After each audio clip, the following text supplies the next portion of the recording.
So finally मैंने Brad Pitt की most anticipated movie F1 the movie को देख के कंप्लीट कर लिया, जो कि फार्मूला 1 के ऊपर बेस्ड मूवी होने वाली है। और इस मूवी को उन्हीं डायरेक्टर ने डायरेक्ट किया जिन्होंने टॉप गन मैवरिक मूवी को डायरेक्ट किया था, जिसकी वजह से मेरी तरह आप लोगों के दिमाग में भी यही बात आ रही होगी तब तो ये मूवी काफी अच्छी होगी। और अर्ली रिव्यूज जो निकल के सामने आ रहे थे उसमें तो यही बताया जा रहा था मूवी काफी अच्छी है। तो क्या सच में ये मूवी अच्छी है नहीं, उसके बारे में बात करते हैं। लेकिन सबसे पहले स्टोरी की बात करते हैं बिना स्पॉइलर के। इसके अंदर हमें कहानी देखने को मिलती है ब्रैड पिट की, जो कि पहले 90s के समय बहुत बड़े फार्मूला 1 रेसर होते हैं, लेकिन वहां पे बुरी तरह इनका एक्सीडेंट होता है, जिसके बाद ये उसको छोड़ देते हैं और नॉर्मल छोटी मोटी रेसिंग के अंदर पार्टिसिपेट करते हैं अपना गुजारा करने के लिए। लेकिन इसी बीच इनको एक बहुत बड़ा आदमी अपने यहाँ बुलाता है, जो कि इनका जानने वाला ही होता है। वो इनको बुलाता है अपने यहाँ रेसिंग करने के लिए, फार्मूला 1 रेसिंग करने के लिए, काफी एडवांस मशीन्स के साथ में, मशीन मतलब कार्स के साथ में। क्योंकि इससे पहले जब ये रेसिंग करते थे फार्मूला 1 की, तो उस समय इतनी एडवांस कार्स नहीं होती थी, हर चीज कंप्यूटराइज नहीं होती थी। लेकिन अब चीजें बहुत ज्यादा बदल गई हैं। तो क्या ये ऐसी इन्वायरमेंट में जहाँ पर टेक्नोलॉजी का बहुत ज्यादा एक्सटेंसिवली यूज किया जा रहा है, वहां पे ये फिट हो पाएंगे या नहीं हो पाएंगे? और वहां जाते ही डैमसन का कैरेक्टर है वो इनसे जलने लगता है, क्योंकि उसको लगता है कि वो तो बहुत महान रेसर है, जवान है, इस बुढ़े से उसका क्या कंपैरिजन। मतलब कि ब्रैड पिट को बुढ़ा समझता है क्योंकि वो तो जवान ही इनके कंपैरिजन में। तो काफी ईगो उसके अंदर भरा हुआ है, वो इनसे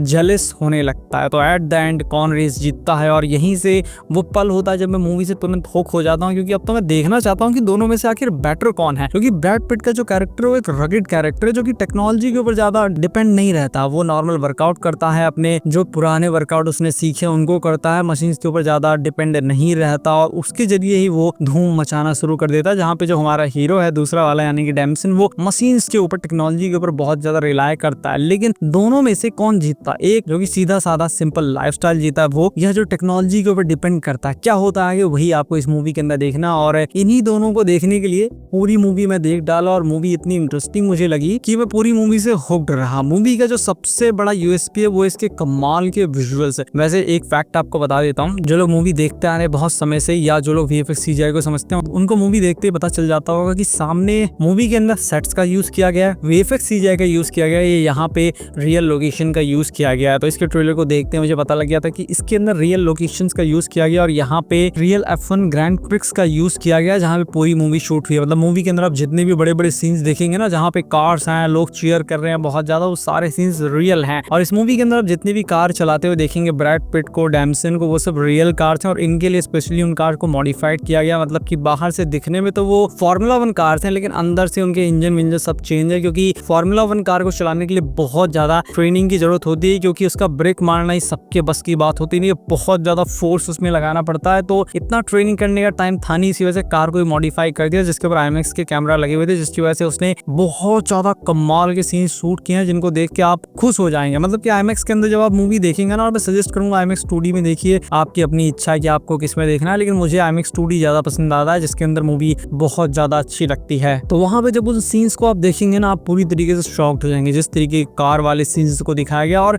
सबसे बड़ी बात यह कि क्वालिटी मुझे काफी अच्छी लगी इस मूवी की, क्योंकि Apple TV+ की मूवी है तो क्वालिटी तो निखर के सामने आनी ही थी। जिस तरीके से टेक्नोलॉजी, जिस तरीके से कार के टायर्स को चेंज करना, और जितनी स्पीड में कार के टायर्स को चेंज करते हैं, मुझे तो कार्स मूवी की याद आ गई, जिसके अंदर जो एनिमेटेड मूवी थी उसकी याद आ गई। बाकी मूवी टेक्निकल एस्पेक्ट में बहुत ज्यादा परफेक्ट है, या कहीं नियर परफेक्ट है। तो टेक्निकली ये मूवी बहुत ज्यादा अच्छी है, छोटी से छोटी डिटेल्स का इस मूवी के अंदर ध्यान रखा गया। और उसी की वजह से ये थोड़ा नेगेटिव में भी आ जाता है कि बहुत ज्यादा टेक्निकल चीजों को भी बताया गया। तो काफी लोगों को टेक्निकल चीज ओवरलोडेड लग सकती है, उनको लगेगा कि ये सारी चीजें तो हमारे सर के ऊपर से जा रही हैं। लेकिन फिर भी ये सारी चीजें मुझे काफी पसंद आई। मूवी की स्टोरी को और भी ज्यादा बेहतर किया जा सकता था, क्योंकि ये थोड़ी सी प्रेडिक्टेबल मूवी हो जाती है। हमने फोर्ड वर्सेस फरारी के अंदर ऐसा देख रखा है, हमने कार्स की मूवीज के अंदर देख रखा है, मतलब एनिमेटेड मूवी के अंदर देख रखा है, और ऐसे मल्टीपल मूवीज आपने देख रखी होंगी जहाँ पे चीजें थोड़ी सी प्रेडिक्टेबल हो जाती है, लेकिन उसको पूरी तरीके से बैलेंस कर देते हैं। इस मूवी के कमाल के विजुअल्स, कमाल के सीन्स, कमाल का बैकग्राउंड म्यूजिक, BGM, परफॉर्मेंस। मुझे इस मूवी के अंदर 3 लोगों की बहुत ज्यादा पसंद आई। पहली ब्रैड पिट, दूसरा डैमसन, तीसरे बारडेम जो कि टीम के मालिक होते हैं, और एक और लड़की है जो कि गोरी सी, काफी सुंदर सी लड़की, प्यारी सी लड़की, उसकी परफॉर्मेंस भी काफी पसंद आई, जो कि टायर चेंज करती है। तो इन सब लोगों की परफॉर्मेंस खास तौर पे मुझे बहुत ज्यादा पसंद आई। 3 लोग मेन हैं, ब्रैड पिट, डैमसन और बारडेम। बाकी और जितने भी कैरेक्टर्स हैं उनकी परफॉर्मेंस काफी अच्छी है। तो इस मूवी का फाइनल वर्डिक्ट देने से पहले मैं आपसे एक सवाल पूछता हूँ, आपको क्या लगता है F1 जो कार यूज की जाती है उनका प्राइस क्या होता होगा, कितने की आती होंगी?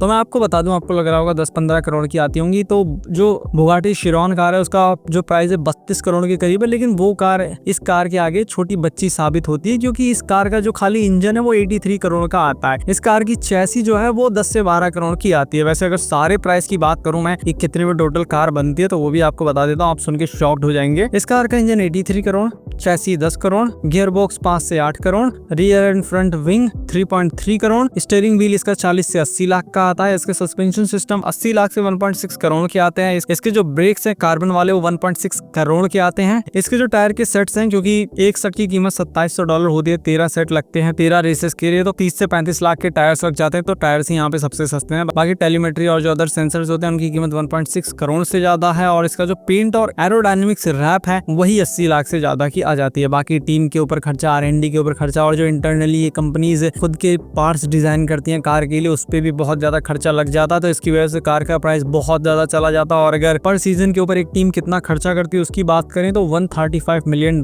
से ज्यादा खर्चा होता है, जिसके अंदर ड्राइवर की फीस और मार्केटिंग अलग से, उन दोनों को हटा के बात कर रहा हूँ तो ये लगभग 1147 करोड़ के करीब होता है। और इसके कंपैरिजन में ये लोग अगर टीम जीत जाती है, वैसे नहीं जीती तब भी पैसा निकल जाता है, लेकिन अगर जीत गई तो ये लोग 3500 करोड़ 4000 करोड़ बड़े आराम से कमा लेते हैं। क्योंकि बहुत सारे तरीके हैं। पहले तो जो प्राइज मनी का पूल होता है उसमें से पैसे मिलते हैं, उसके साथ में ब्रांड इनको स्पॉन्सरशिप्स मिलती है, साथ में लोग मर्चेंडाइज बेचते हैं, B2B बिजनेस के अंदर इन्वॉल्व होते हैं, तो बहुत सारा पैसा ये लोग कमा लेते हैं। तो पैसा इसके अंदर बहुत सारा है। बाकी अगर कंक्लूजन पे आए तो फाइनल वर्डिक्ट यही है कि ये एक मस्ट वॉच मूवी है जिसको आप थिएटर्स के अंदर जरूर देखिए। मूवी के अंदर इतना एलिमेंट अवेलेबल है कि वो आपको शुरुआत से लेकर एंड तक होप करके रखेगा और मूवी आपको पसंद आएगी। स्टोरी के अंदर थोड़ा और इंप्रूवमेंट कर सकते थे, लेकिन फिर भी ठीक ठाक स्टोरी, इसीलिए मैं इस मूवी को रेट करूंगा 8 आउट ऑफ 10, जिसको आपको जरूर देखना चाहिए। हिंदी लैंग्वेज में ये मूवी लगी हुई है थिएटर्स में। बाकी अगर आपको वीडियो पसंद आए तो इस वीडियो को लाइक कीजिए, चैनल को सब्सक्राइब कीजिए। मैं मिलता हूँ आपसे अपनी नेक्स्ट वीडियो में।